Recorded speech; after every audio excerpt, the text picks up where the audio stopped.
Hey, what's up, everybody? Welcome to Pop Culture Philosophers. Welcome to our show today. And welcome to the year of PCPX. And if you're not down with PCPX, I got two words for you: Thundercats and Silverhawks. Those are technically two words, not four. We got a great conversation planned. We're bringing Ed Brisson back onto the channel to talk about the recent release of Silverhawks issue #1 and the upcoming release of Thundercats Lost issue #1. But before we bring Ed in, let's go ahead and bring in my creative partner when it comes to creator conversations. It's the Brianiac. What's up, Brian? I thought you only showed up for Rom V these days. Yeah, it looks like that. But no, yeah. Glad to be here. I'm very excited. Yeah, so. I'm very excited too. So let's go ahead and bring him in. You know him. You love him. He's been self-publishing for a very long time. He was self-publishing comics. He broke into the industry. He's done creator-owned work. He's done work at Marvel. He's done work at DC. Now he's got some really exciting things over at Dynamite. Let's bring him in. Our favorite Canadian creator. It's Ed Brisson. What is up, my man? Hey, how's it going, folks? Dude, good to have you back, man. Good to have you back. Last time you were here, yes, we were talking about Thundercats Apex, and Silverhawks had just been announced, right? So now Thundercats Apex has come out. And by the way, you killed it. You and the artist killed it. That Thanks. book was amazing. It was so cool. And I love how I kept asking you in that conversation, yo, like, you get to create this whole new character with Apex and all this stuff. And you're like, well, you know, I can't really spoil. Now, once you read Thundercats Apex, you're like, oh shit. Now I get I get why you were like being so like held back. Cagey is the word. Yeah. Yeah, cagey. No, that was a great issue. Great art. Really solid stuff. And you know, I nerded out about how much of a Silverhawks fan I was. And now we have Silverhawks #1 out. Dude, I loved it. I loved it so much. Everything you said has come to fruition in that first issue. You were talking about how you're going to develop this story. You're going to reveal like what happened before, who these individuals are. What about the Silverhawks team before? Man, that first issue was amazing. I loved it. Let's talk about that a little bit. Silverhawks, what's your whole plan with it, man? It's an ongoing series, and I like when's Flashback showing up, right? Issue 12? Is that what's going on? Flashback. So Flashback is we'll see. He's on the back burner for right now. There's such a giant cast, right? And so we don't want to like just throw everything out at once. We want to tease some people. We want to slowly roll some things out. So Flashback, I've got plans for Flashback, but it's going to be a minute or two. So yeah, right now we're doing like, if anyone's read the first issue, they know that the only Silverhawk we see is Quicksilver, right? We see Stargazer, of course, he's running the thing. We introduce the sort of like old school Silverhawks, the Silverhawks that came before. There goes my dog. The Silverhawks who kind of came before. So if your cat's name is Lasagna, is your dog's name like baked spaghetti or something? I don't know. No, his name is Dagger, like a knife. And he's a good dog, but he's just very loud. He barks whenever anything happens. My wife just came home from work. Anyway, sorry, completely derailed here. So yeah, so you know, we introduced all that. So you know, in issue 2, we're gonna meet Bluegrass, we're gonna meet Hotwing, and then issue 3 is when we get Steel Will, Steelheart, and the Copper Kid. So like I said, I probably talked about this a bit before in the last interview, where we're really slowly rolling the team out. We didn't want to throw the team at everyone in the first issue. We wanted time to develop each of the characters, kind of give a bit of the backstory. You know, what was Quicksilver's life like as a member of the Interplanetary Force 8? You know, what was Bluegrass's life like before he was a Silverhawk? When he was a pilot, you know, when he had aspirations of being a musician. Same with Hotwing. You know, we're kind of like fudging Hotwings a little bit from the cartoon, so you'll have to tune in to see what's going on there. But you know, we're showing Steel Will and Steelheart in the field.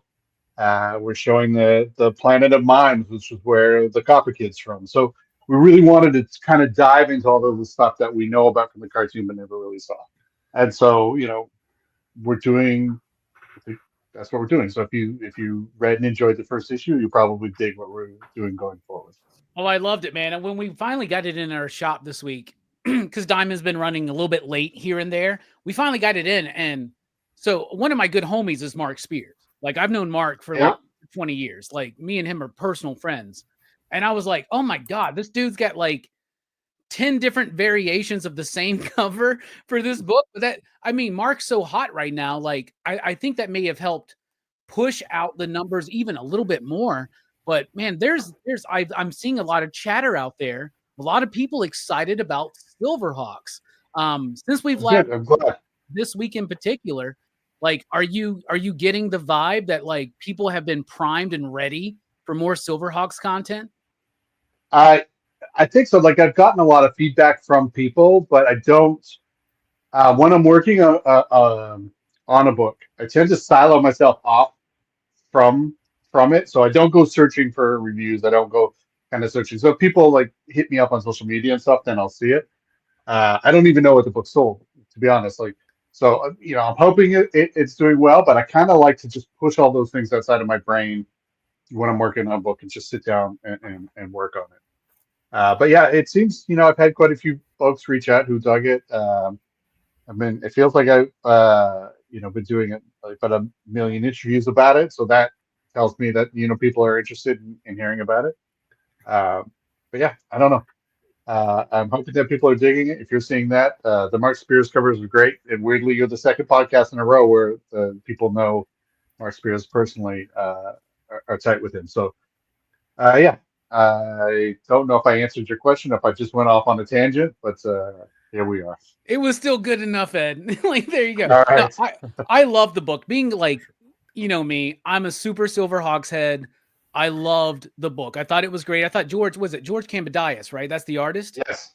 His art was really solid for that project. I was really like, other people in the first issue of Silverhawks, they would have felt the compulsion to like bring the whole team up, basically do the first episode of Silverhawks, right? Right. Yeah. Monstar escapes, Stargazer puts together a new Silverhawks team, but you said you wanted to go deeper into that, go into these characters, and you're doing kind of, I hate this term, but people use this all the time. It's a little bit of a slow burn. Is it a slow burn, or you just not have patience, right? But like, I love that you're taking the time to build it up. There's a lot of Stargazer, there's Monstar.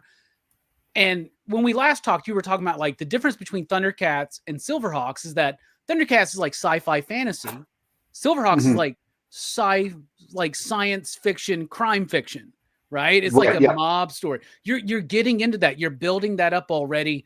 You're elaborating on the history between Stargazer and Monstar, which is super cool to me. And like, most Silverhawks fans, I think, are fans because of the theme song and the toys, right? And you're you're able to like play in that world. What's it like to play in that world? You got a lot of freedom with that, right? Yeah, absolutely. It's been great because Silverhawks in particular is one of these things where, like, because of the way that the cartoons just were in the 80s and the way that it was structured, there were a lot of ideas that you can kind of go back and develop, because they would just like throw out ideas every episode because they're just trying to do these fun stories for kids. So there's so much fodder there to go in and play around with and develop, which is exactly what we're doing. Like, any organization that gets a mention in like the pilot episode, we see them in the first issue. And it's going to be kind of the same going forward. Planets that we've only heard mention of, we're going to see them. We'll be on the ground. I don't think the cartoon, and forgive me if I'm blanking on an episode, but I don't think they ever went to the planet of the mines, or the place where the Copper Kid is from. I don't think they did. We really get to see it. So for me, that's the kind of exciting stuff. I think we're doing it in such a way that I think it's fun, and it's kind of pushing things forward. It's expanding on the lore without kind of like bogging it down. There's, look, I'm a Star Wars fan. I'm going to say something that makes me sound like maybe like a prick, but like, there's almost like not a line from the original Star Wars that hasn't somehow turned into like a spin-off and given like such heavy weight. And I don't want to do that, right? But I think that there are things that are mentioned that that feel like they were important in the cartoon but never really developed. And so, that's the road we're chasing. Yeah. Well, I think the two biggest Silverhawks fans are here on the panel right now, me and you. And I think, from me to you, I think you did a great job. I'm very excited to see how it continues to develop. And I'm very, very excited for Flashback to show up in issue 12, 13, something like that. I'm just saying, just it's out there. Brian, I know that you picked it up yesterday. Did you get a chance to read it yet? I did read it. Yeah. And you're not a Silverhawks dude at all, man. No, I first heard of Silverhawks when I came into your store and you were super excited because you had found some of the toys. I'd never heard of it. Did I sing the song to you? Because I usually do that, Brian. I think you did. Yeah. Yeah, I think so. I mean, it's a good song. Yeah. Yeah. And you break out in song to me a lot. So it was, That's the life of Rockin Robbie. What did you think about the book, Brian? You got any thoughts or questions? Well, I loved it. And I guess my first thought was I don't know if this was a Saturday morning cartoon, but I imagine with the, being in a comic, I mean, because it's pretty violent. I mean, this wasn't that trap and everything like that. I thought that was the cartoon wasn't anything like that, was it? Or it wasn't. No, I don't think people died. I think they got hit with laser blasts, and then they kind of they didn't even float off in space because gravity didn't seem to exist in space along the Silverhawk stuff. Gravity did exist in space. You could step out of a cabin, you would just fall down. So yeah, nobody really died in the cartoon.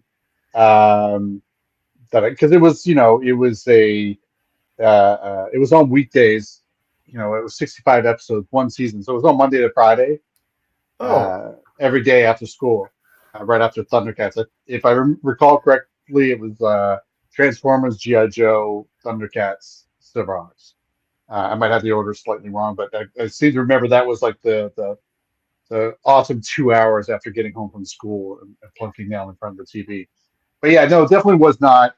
There wasn't actual death. It was the same as every cartoon. People would get hit and they get hurt or fall down or whatever. They'd be down for 10 minutes. Yes, but we have and back in the next episode. But we have, I think the ability to be a bit more grounded with that sort of stuff. And I mean, if it's a crime story and you don't have these sort of stakes where people can die or things can happen, it feels a little bit flimsy, right? And we want it to feel real. And that's the thing. I write a lot of crime fiction, and I like grounding it. And I like not that I like having the violence just for the violence sake, but there's real fallout to it, and there's real emotion attached, and there's real there's consequences with it, guilt or whatever. There's weight. Yeah, that's the term I was looking for. There's a real weight to it that I think we'll be playing around with a lot as we continue throughout the series. Yeah, okay. Yeah, it's got a lot of gravity, even in space, right? right.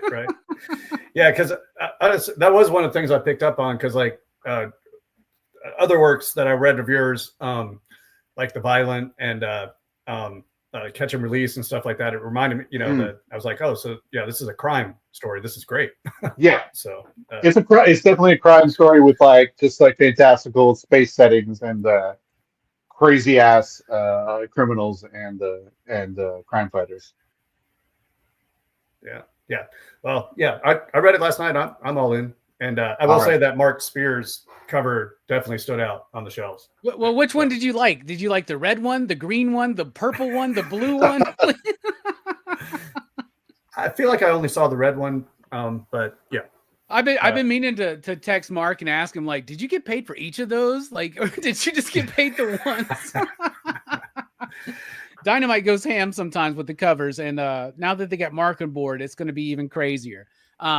Let's talk about this one, Thundercats Lost. That's the big one that's coming up on the horizon. Obviously, Thundercats and Silverhawks kind of exist in the same universe, though they never really got to fulfill that, and don't worry, we know that one day we'll get the Thunderhawks Silvercats Lost crossover, right? Fingers crossed, yeah. Yeah, I know that you and Declan are tight, and I know that y'all are really pitching this right now. But Thundercats Lost, tell us about this, because it has characters from the original show and new characters that you and your artist created. It's the same artist as Apex, right? Yeah, it's Rafa Lobosco, who we worked on Apex together, and yeah, now we're working on this. He's an incredible collaborator. Love working with him. All right, so this is a book about Thundercats that come to Earth. They crash land on an island. There's like a black smoke monster out there. There's all kinds of mysteries or something like that. That's just a joke on Lost. You've read it already, then, yeah. tell us your thing. What's Thundercats Lost, man?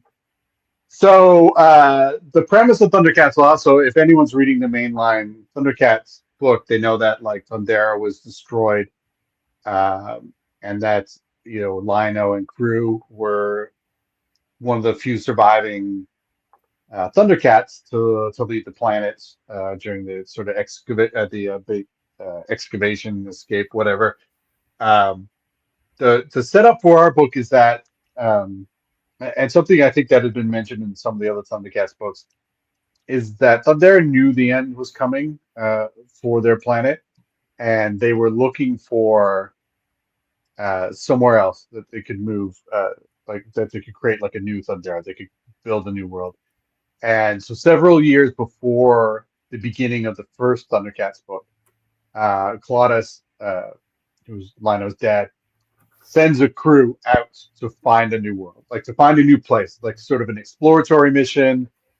They bring some precious cargo, and I can't remember if we talked about it in the first issue, so I'm gonna sit on what that precious cargo is.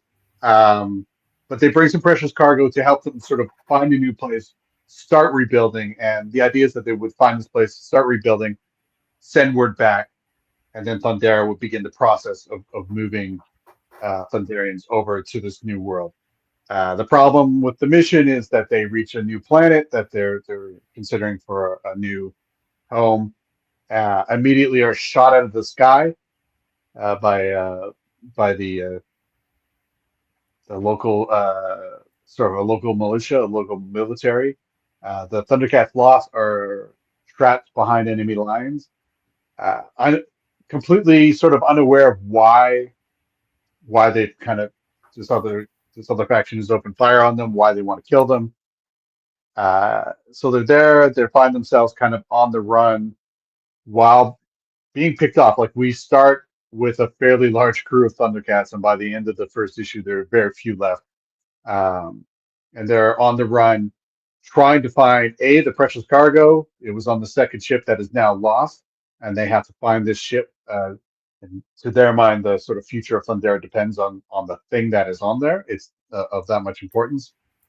They have to survive in this world that is technologically different, technologically driven, and anti-magic, anti-cats. They hate cats. There's some sort of implied history that we'll find out later on between cats and the folks here. So they're basically, there's 5 of them left trying to survive on this planet, trying to find their other ship, trying to find a way to get word back to Thundera that, like, hey, this place isn't cool. This place is not welcoming to us. And meanwhile, like, the part of it is that we want to do a bit of a kind of almost like an adventure per issue, where we have the first issue where they get shot down and everything's going to shit, and then in subsequent issues there will be like some other threat in the planet that they run into. So while we have this sort of like one ongoing storyline, we're trying to kind of bring back that feel of the cartoons where like every issue is almost a standalone, almost like a done in one, with the sort of backbone of this continuous story. So yeah, it's about the 5 Thundercats. There's Bengali and Pumra and Linkso, who are both second season additions to the Thundercats. And there are 2 new characters that Rafa and I created together. There's one called Nico. She's kind of a snow leopard. She's pretty compact and tiny. She's pretty vicious. She's like I'm blank on her. She's a soldier within the Thundercats, and she's sort of a leader of a platoon. Very vicious, very intense. very ready to go to war at all times. I think for her, violence is a solution to everything. It's her hammer for every sort of issue that pops up. And then we have Ligon, who is this. He's so if Nico, she's a snow leopard. You know, if each one has their actual cat. Ligon is a liger, which I know some people only know from Napoleon Dynamite, but ligers are real things. Usually only born in captivity because their father is a lion, mother is a tiger.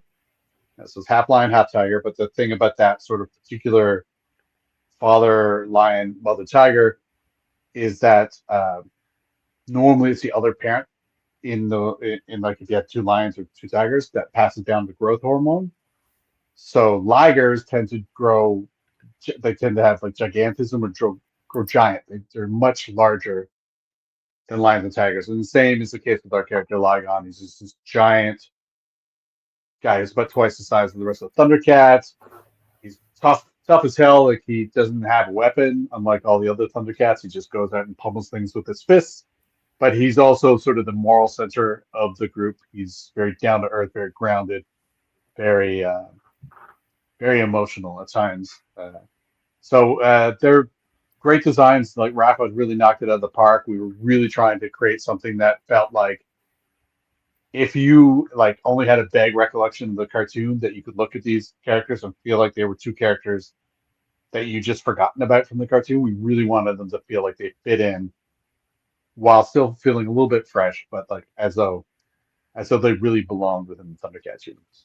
Yeah. Do you feel responsible to like the fandom of Thundercats and Silverhawks with these books? Like, do you feel like I know that we talked about this before, and you said that when you're writing, especially we were talking about Batman Incorporated, right? You're like, I can't compare myself to what Grant Morrison was doing because comparison is like the death of success. Like you got to kind of like work. You just got to kind of tune that out. But do you feel a responsibility to the properties of Thundercats and Silverhawks right now because you're the guy, along with Declan, obviously. Sure. Like surely that is a thing that crosses your mind when you're writing these things. But I think the thing that I hope is that these are things that I loved growing up. I love writing these. I love working on these books. And, like I'm trying the way that I tend to write is I tend to look at the old things that came before and try and come up with a new take that still feels like it belongs, still feels fresh, but it also feels like it's like I'm putting my fingerprints all over it as well. And so my hope is always just that, like, because I love these things, I'm putting the love in. That and the artists I'm working with, Rafa and George, they're putting the love in. That when readers come and pick up this book, that they can feel that off of it, that feel that it's genuine. What we're doing, we're not coming in and trying to like fully just reinvent and make it like a gritty cutting edge or whatever. Like sometimes when they'll just raise it and like rebuild it from new and create something that nobody wants. They're all wearing leather jackets, and giant guns. Shit. Smoking. I'm going to steal that idea. Actually, that sounds great. No, but like,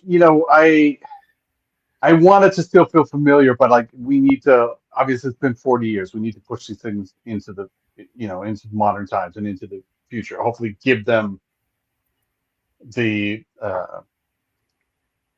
building blocks to survive, for years to come if we're lucky. And so, but to answer your question, I'm hoping that just, people can feel that, like the love and care that I have for these characters in these books. They can feel it in there and know that I'm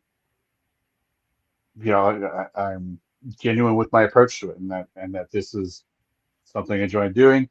But again, like I mentioned earlier, I do tend to silence myself off and just work in silence when I'm working on it as much as possible. So, unless when people reach out to me, then so I know they enjoy it or whatever. But I try not to engage with like online discourse, or whatever, too much, because it's a dangerous sort of trap, because everyone is coming to this 40 years later. They all have different like hopes and expectations as to what it might be or what they want to see from it, and there's no way to really solve, or to satisfy everyone. And so that's why I try and stay away from a lot of that discussion. Yeah. Like there's this feel one like I'm guy that keeps rambling here. pestering you about Flashback, like wondering when Flashback's going to show up in Silverhawks and whatnot, right? So how closely are you? I thought I'd put him on my podcast blacklist, but apparently not. Apparently some slipped through. I didn't get that memo, Ed. I'm sorry. No, you're not supposed to. So how closely are you working with Declan on this Thundercats Lost? Like, I'm sure you're both homies, so I'm sure you're talking about it, and, right? Because it's kind of like it serves as like a prequel of sorts to Thundercats, right? Yeah, so it is a bit of a sequel, but like, with Thundercats Lost, the idea is that they're going to be lost for a long time.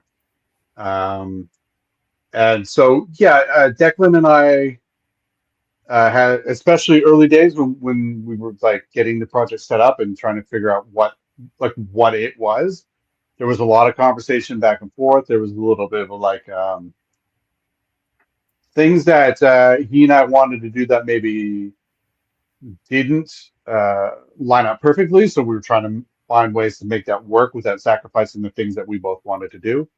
Which we came up with some pretty great solutions that I'm happy about. But we keep, we talk, I'd say like once a week, maybe, sometimes it's just a quick sort of check in on what's going on, but we're aware of what the other's doing at all times. And,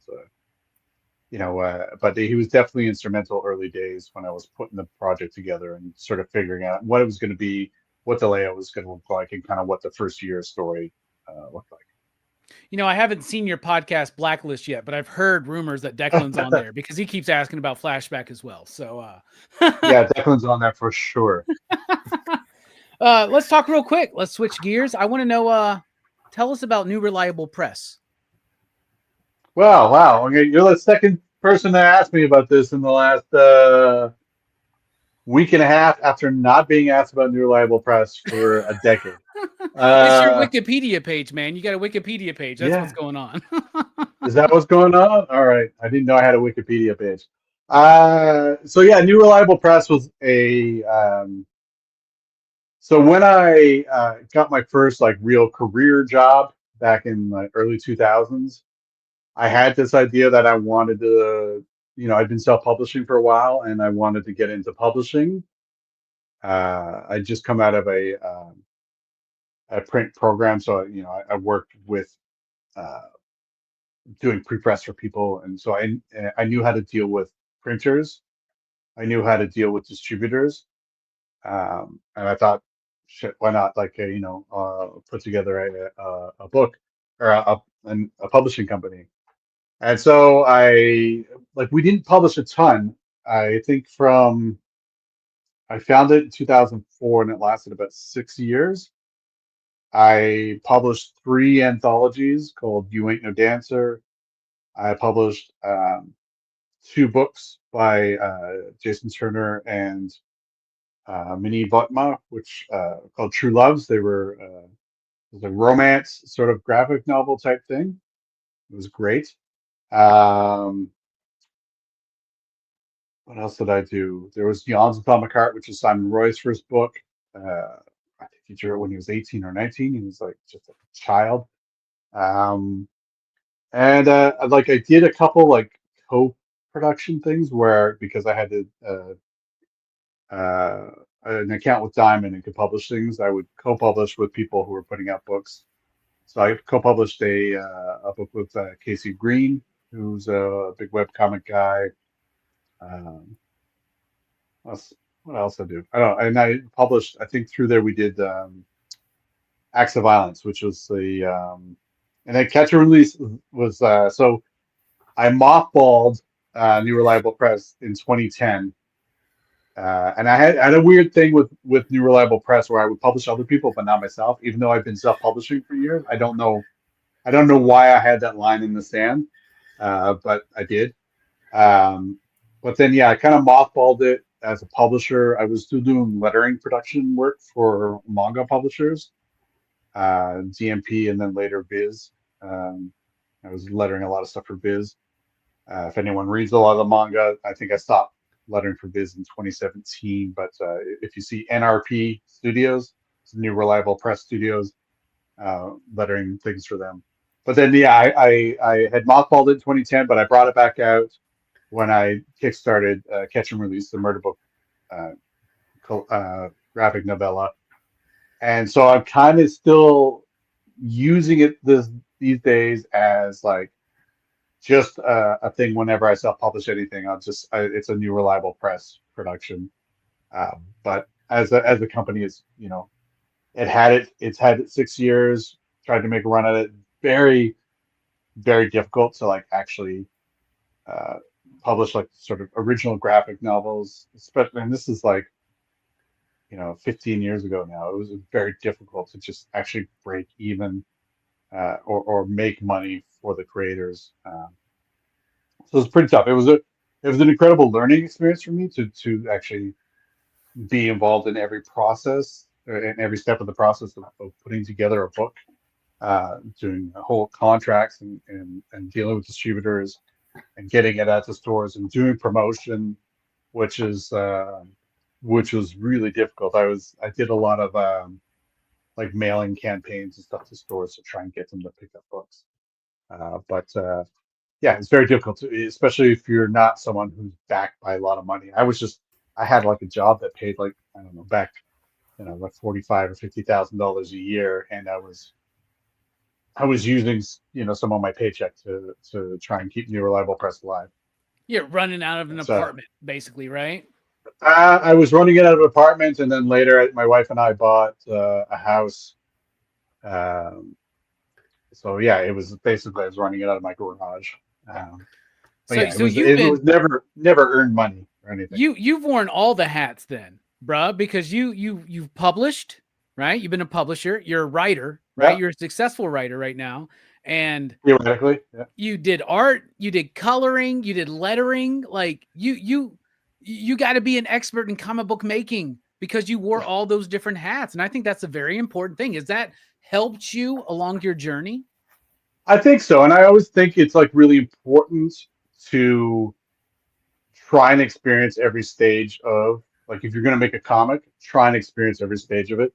And it comes from and I'm blanking on the name right now, but it was like an independent filmmaker.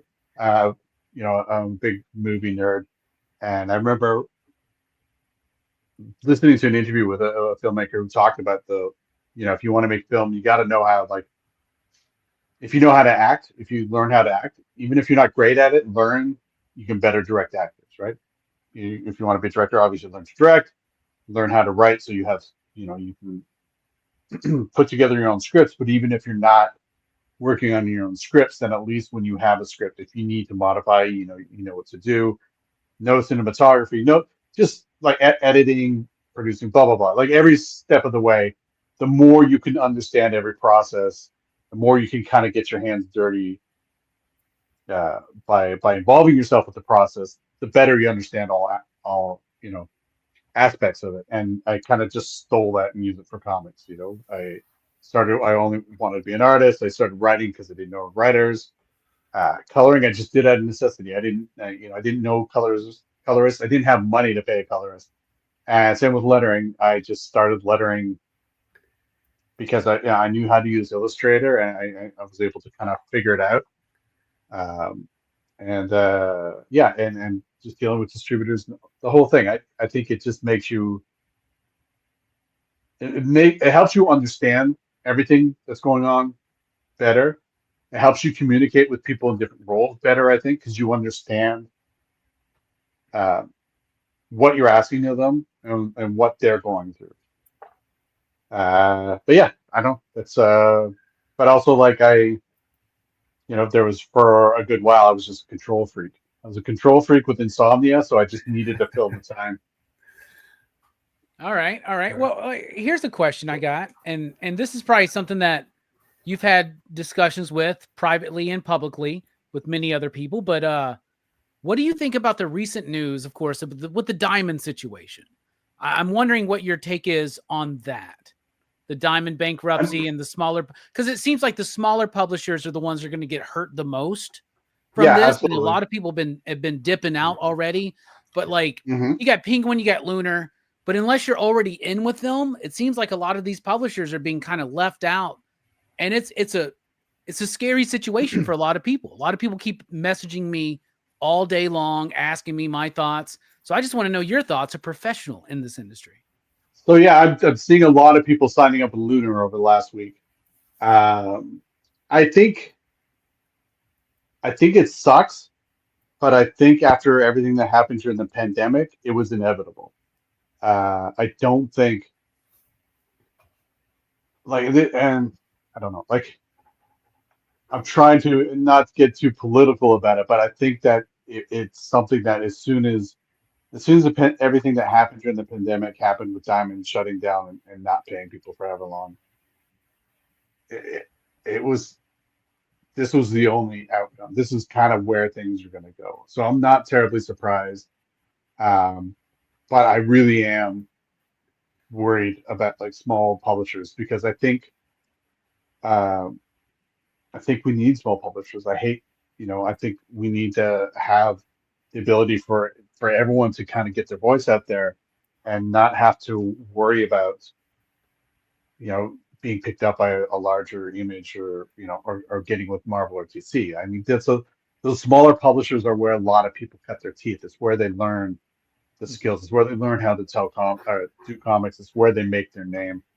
And I don't know what it'll look like if we lose that. And I just don't. So I'm hoping that maybe there is another distributor that kind of steps up and tries to sort of take over. I know people have tried it in the past, and it's also a very tough thing to make work. And maybe it's just people will find a way to get their voice out through other avenues. Maybe we'll see another spike in web comics like we had in the early 2000s.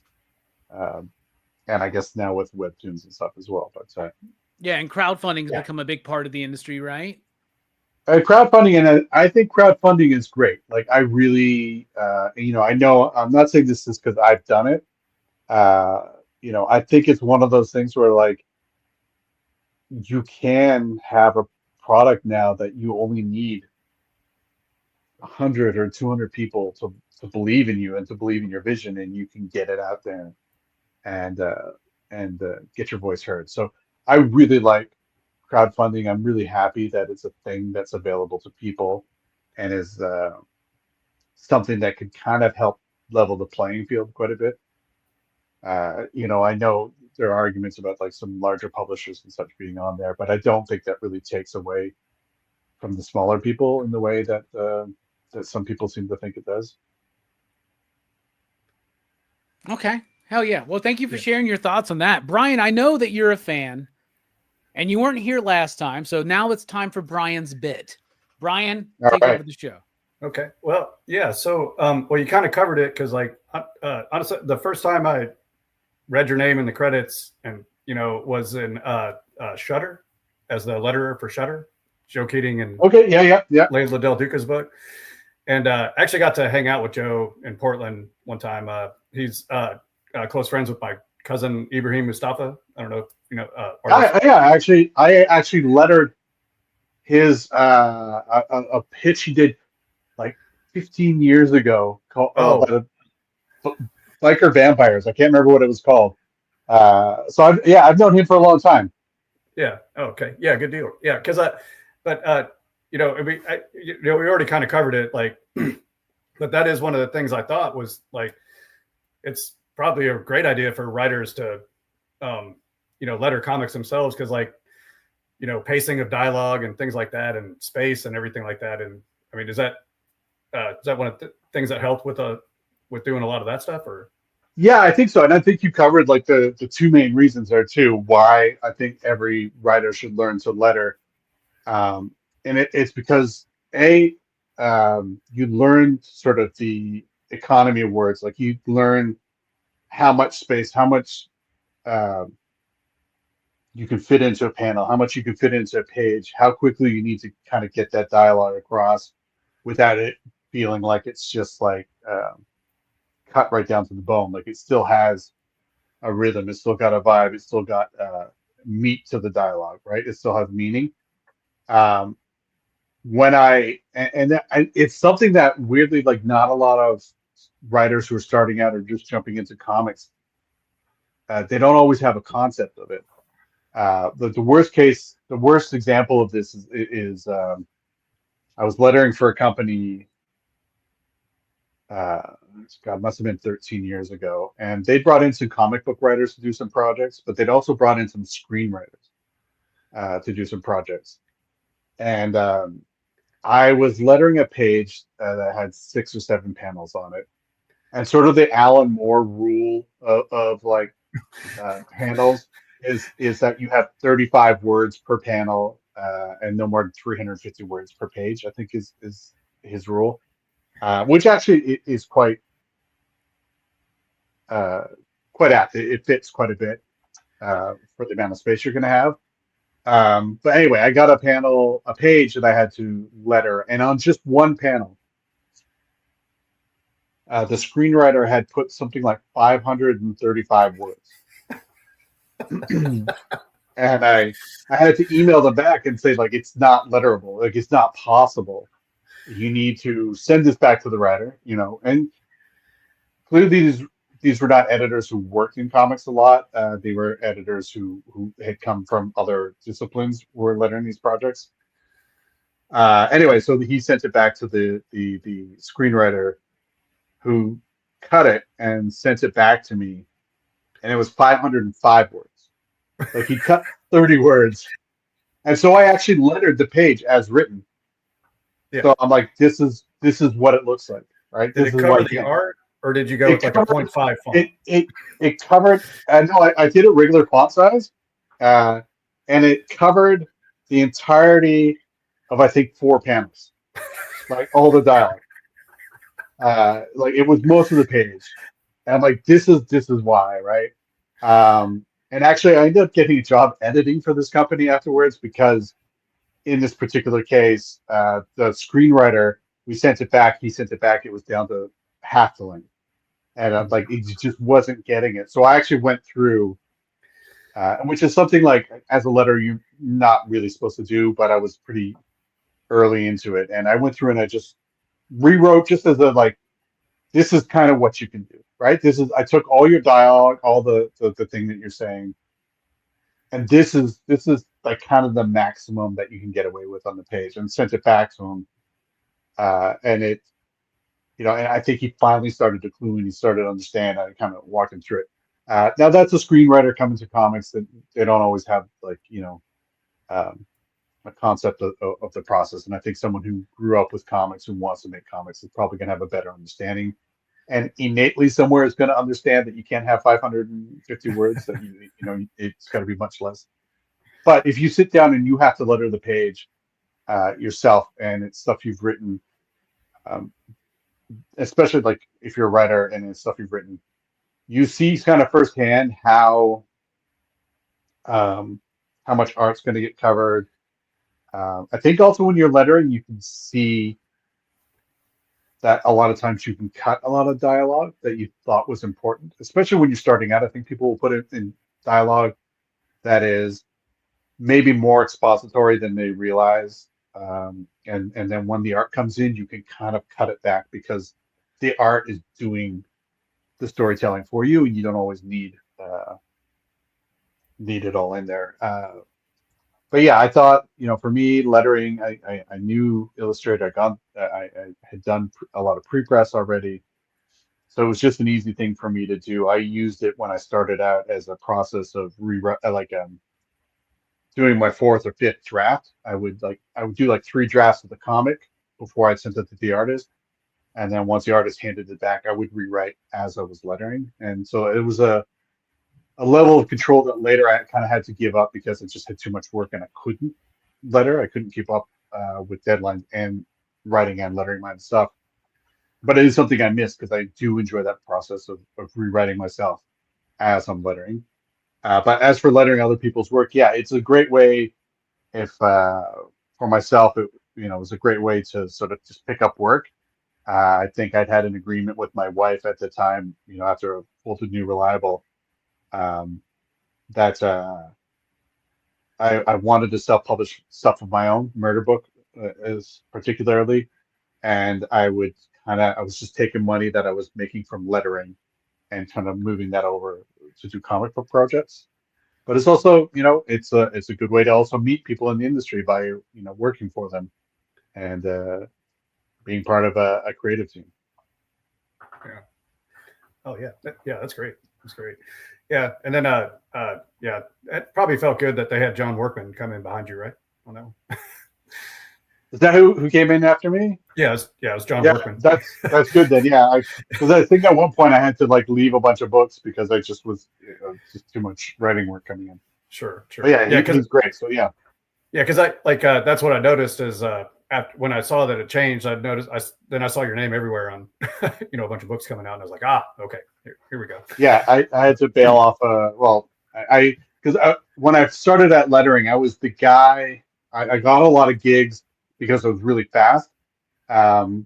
This insomnia I mentioned earlier, which is not an issue so much for me now, but was back then. People could hand me scripts and books and art, and I could letter it overnight. So I was like the deadline guy. If somebody, if they weren't going to meet the deadline, they'd hand it off to me so I could letter it really quickly, which is great for getting your foot in the door. It's terrible when you're kind of having steady work come in because everyone sees you as that guy and they actually just give you the work late. But as a letterer, always by the time you get the work, the book is already behind schedule, almost 90% of the time. But no, it was great. I feel like I probably knew John Workman came after me and was he's obviously an incredible letterer.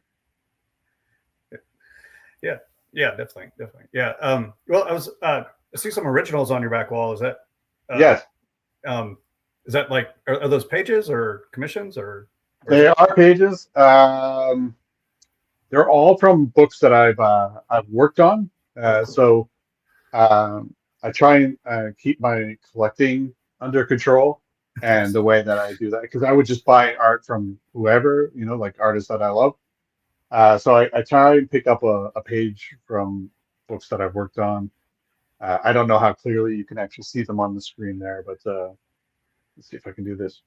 So that's X-Force number 4 by Dylan Burnett. This is Iron Fist. That's the first page from Mike Perkins on my Iron Fist run. Oh, I love that one. This one is, what is that? That's Old Man Logan. That's a page by Damien Pizzaro, who's sort of my longtime collaborator. He and I have been working together for 20 years, I think, on different projects. This one here is by, oh my goodness. That's from Dead Man Logan. Here we go. Dead Man Logan here. This is Glob. And by Mike Henderson, sorry. This is from Alpha Flight one shot I did by Scott Hepburn. That one over there is a cover to There's Something Wrong with Patrick Todd, number 4 by Gavin Guidry. Oh, yeah. Great. This is a James Stokoe cover from Cluster, number 1, from Boom, that I did years ago. This here is a Teenage Mutant Ninja Turtles versus X-Files issue I wrote. I did one issue in 2013. That's TMNT versus X-Files? Yes, it was. I didn't even know that existed, man. It was 2013. It was a weird thing where X-Files crossed over with all the IDW books, and they offered it to me. I had to take a week to think about it and see if I wanted to do it because it seemed like such a weird idea that I thought it would be fun to give it a try. That's Michael Walsh, Adam Gorman, that actually artist on the Violence. Before we did the Violence, here is the cover to Shelter number 1. It's the Image Expo variant cover by Johnny Christmas. This thing hiding behind the plants here is another Iron Fist page by Mike Perkins. It's a fighting page. It's like 15 panels, which is Mike Perkins going nuts. And that last one in the corner that my head is blocking is a It's a page from Ghostwriter by Aaron Cooter. It's when we first see the spirit of corruption. But yeah, I've got others sort of all around here. But if I move my screen around and pointed them out, we'd be here for about 2 hours. Yeah.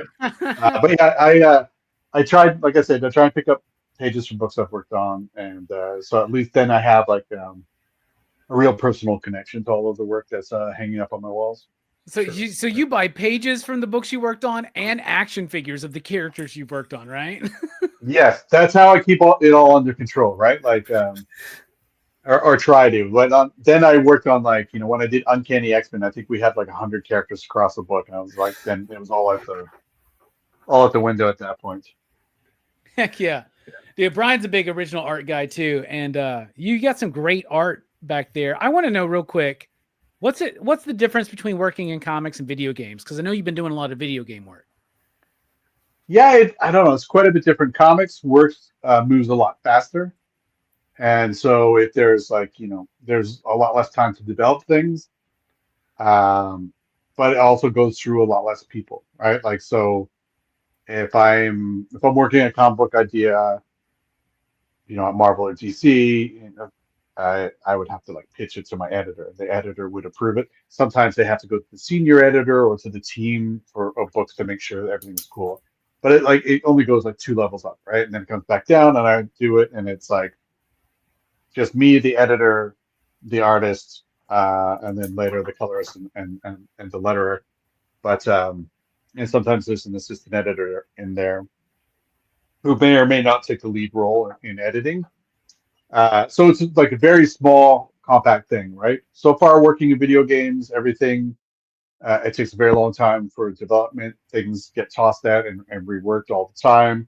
We have years to build this thing, and so we could take this time, and it has to go through many more layers. Like, it goes up a ladder to the point where I can't see the top, and then it goes back down with approval or thumbs down or whatever. But there's a lot of crossover too. Like, there's a lot of world building going on in both. It's just in video games so far, I just have a lot more. I have a lot more runway to sort of develop it. But it is more of like, I'm not working alone, so I'm working with another writer on this project in particular.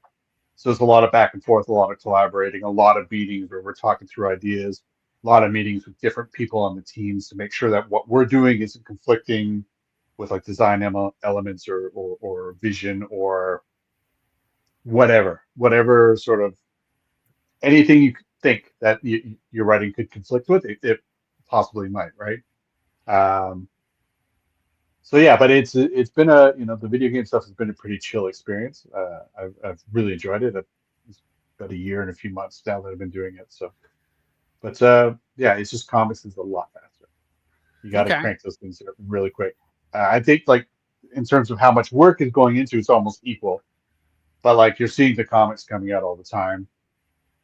Your name's on it. Whereas when this video game comes out, you'll see my name buried in the credits somewhere. It's not like it's not going to be. Where are the credits in a video game even? Like, I haven't really played a video game in like 25 years. Yeah, you got to play it all the way through. You got to beat it, and then you get to sit through 20 minutes of credits. Yeah, it's a reward. And then there's your name. Yeah. So do you have to beat your own game so that you can see your credit? I think I get to see a playthrough. We'll see. I haven't asked about that part yet, and it's still a ways off before that gets done. All right. Is the video game like an original concept or something, or is it a licensed property kind of thing? So I actually can't talk about it really too much. Like, okay. Even the amount that I've talked about it already is maybe more than I should. But okay, yeah, it's yeah. I'm NDA'd, I'm afraid. I can talk about it, I think, in about a year and a half. Oh wow. Okay. So mark your calendars. We'll come back and talk about it. That's very different. You write a comic, it's out like usually in 3-4 months. You know what I'm saying? For sure. Like, if I get hired for a comic, like Silverhawks, I think Nate reached out to me in June. So we're in January now. So that's kind of how quickly things turn around. And it's sometimes it's been faster than that. Sometimes I'll be approached 4 months before it's about, as they're Sometimes writing. they ask you to letter a book the night before, right? Yeah, well, yes, exactly. But sometimes you approach to write a series or whatever as they're like literally writing copy for Diamond, which means it's like 4 months before it goes out, right? So yeah, you usually only have like 4 to 6 months, whereas like in the games it's like 3 to 4 to 5, maybe 10 years depending on what project you're on. Wow. Well, I know you're a big movie buff, right? And Yes. the last time we had a conversation, you mentioned you were a big horror fan. I got very excited, but we didn't have the time to dive into that. Right. We're at the end of the show, so I just want to know, who is your horror movie director GOAT, and what are your favorite horror movies? Wow. See, I know it's a real easy kind of answer, but like Romero was like the big dude for me. Like Night and Dawn, Day a little bit less maybe. But I really loved Romero's work. We just covered Martin on a show that I was on a couple weeks ago. Oh yeah, I think Martin is nice. like one of the most I think that might be one of Romero's best movies. I love all of his stuff, but like Night Riders, Day is my favorite of those zombie movies. Like I love Day. Yeah, I love Day. I love Martin, and I love Night Riders, man. Okay, I haven't seen Night Riders in forever. Sorry, and what was the second part of your question? Who's my best favorite director and your favorite horror movies? Like maybe like a top 2 favorite or 3. Favorite horror movie. So I'm kind of all over the board with horror films, but I really like Let Sleeping Corpses Lie. It's also called Living Dead at Rue Morgue. Yeah. Or Manchester Morgue. Rue Morgue. Okay. I've always known as Let Sleeping Corpses Lie. One that's not a great movie, but I really enjoy and watch a lot is Nightmare City, or also known as City of the Walking Dead. It's an Umberto Lenzi film starring Hugo Stiglitz. Yeah. So actually, and it's funny because I love Hugo Stiglitz, the cheesy actors from a lot of like Rene Cardona Jr. and senior stuff from the 70s, and a lot of the Italian productions. So when I was in a theater and I saw Inglourious Bastards, and they have the character Hugo Stiglitz, and he comes over to Hill, like Hugo Stiglitz. I was like, I lost my mind in the theater because I was such a huge fan. And I'm like, there's literally probably nobody else in the theater that knows there's a real dude named Hugo Stiglitz, who this character is named after. So yeah, I like those two. Trying to think of what I would throw on. Oh man, you kind of caught me off guard here. I don't know. Takashi Miike was a guy from you for a long time too. Oh, no kidding. Audition and yeah, Ichi the Killer. Ichi the Killer. Ichi the Killer is the one I don't like. Everyone loves. Yeah, but like I like some of his real twisted stuff that's really hard to like excuse. So yeah, I don't know. I'm a really big fan of him. Like Wild Zero. Have you guys ever seen Wild Zero? The Guitar Hero, not Guitar Hero, Guitar Wolf movie. It's I have not. It's like a sort of Wild Zero. Wild Zero. It's a Japanese film. I want to say it was 1999. Guitar Wolf is a rockabilly band from Japan. Yeah. And they did a zombie movie, and it is fucking amazing. It is so much fun. I saw it for the first time as like a midnight matinee back when it was doing the festival circuit.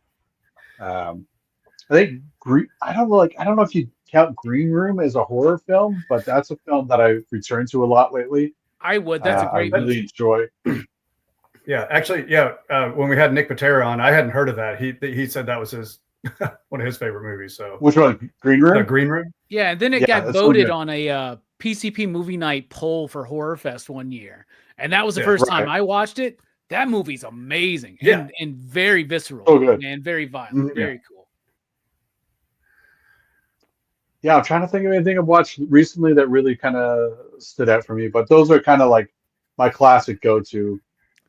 Dude, those are great answers, man. Like usually when I ask this question, when somebody says they're into horror, I'm like, "What are your favorite horror movies?" I'll get The Thing, Dawn of the Dead, Right. and you're diving deep, man. So like you really are a horror fan, dude. You're going Italian and Japanese. You mentioned Miike and what's your favorite Romero film out of all of them? What's your favorite? So I really have a soft spot for the original Night of the Living Dead. I can watch that annually. I love it. It was so as a kid, just a real quick backgrounder here. As a kid, I was like really drawn to horror films, and I would watch them on whenever they came on. And Poltergeist was any kid who grew up in the '80s was like completely traumatized by Poltergeist, right? Because all the stuff you love turning on you. We can't leave a TV on at night now. Right? Yeah. But my parents banned me from watching horror films when I was like 9 or 10, which makes no sense because I was 10 and my dad was like, I was reading The Nom as it was coming out. My dad's like, "Oh, you like Vietnam? Let me show you this movie. It's really great." And it was Apocalypse Now. I'm like 10, not prepared.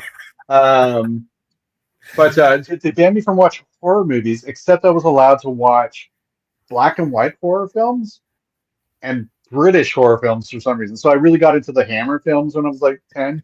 And that's how I watched the first Night of the Living Dead back when I was like 10, which it horrified me, like far worse than Poltergeist did. Like it gave me nightmares. I couldn't sleep forever. But man, it's such a good movie. Yeah, it really is. Dwayne Jones's performance as Ben in that movie is amazing. Mm-hmm. Like one of the best leading men in a horror film, in my opinion. Like sure. And that movie's, I mean, I can't even imagine what it's like to be in a drive-in or something in 1967 or 1968 and watch that movie. Right. Yeah. And you're used to Christopher Lee Dracula, Bela Lugosi Dracula, Boris Karloff. And then this movie happens and that's got to be a big culture shift for a lot of people, man. That movie terrified me when I was a kid too, man. It really did. It's good, man. And the ending is great. That's the one thing, like that Tom Savini remake from '89 is almost good, but he changed the ending. Yeah. And it made me don't so like the mad ending of that one, man. Yeah. Because that ending of the original, is just incredible. And it speaks so much to what was going on at the time. And I don't to this day I cannot understand why they changed that bit. Yeah.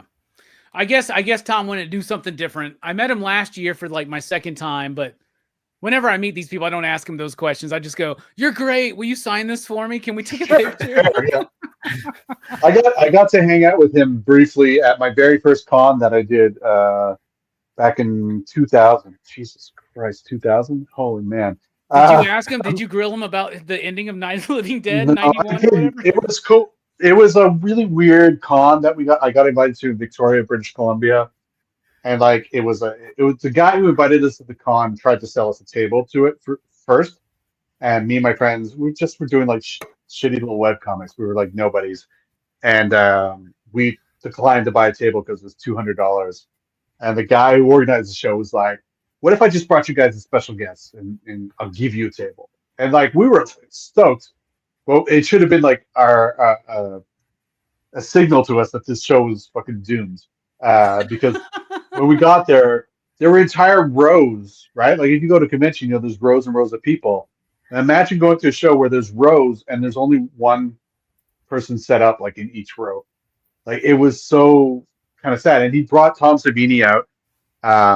And because there was just nobody there, Tom Savini was sat just kind of down the aisle from us. We got to go and just poke his brain a little bit about everything. We were asking about Maniac and having worked on the Friday the 13th and shit.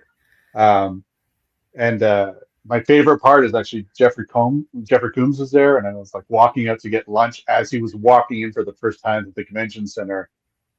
And I walked by him and he walked in, and I remember him just looking around the convention center and turning to his assistant or whoever was, handling him at that show. It was just well, thanks shit, the check cleared.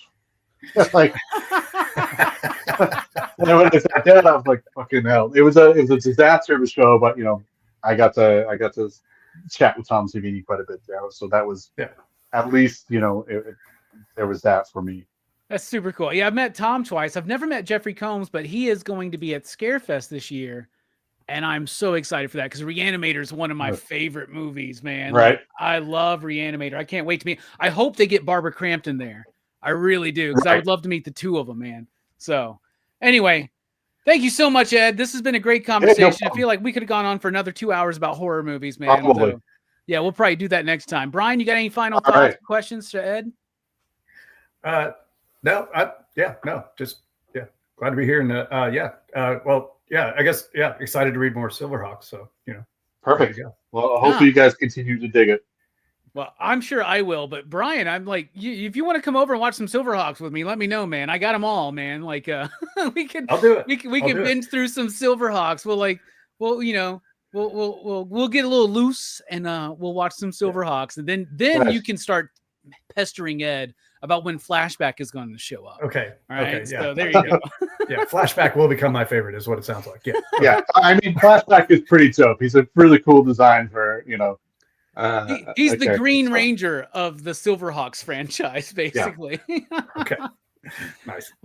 Anyway, Ed, thank you so much. You got a lot of cool stuff coming up. Thundercats Lost, Silverhawks out right now. Go pre-order it. Get ready.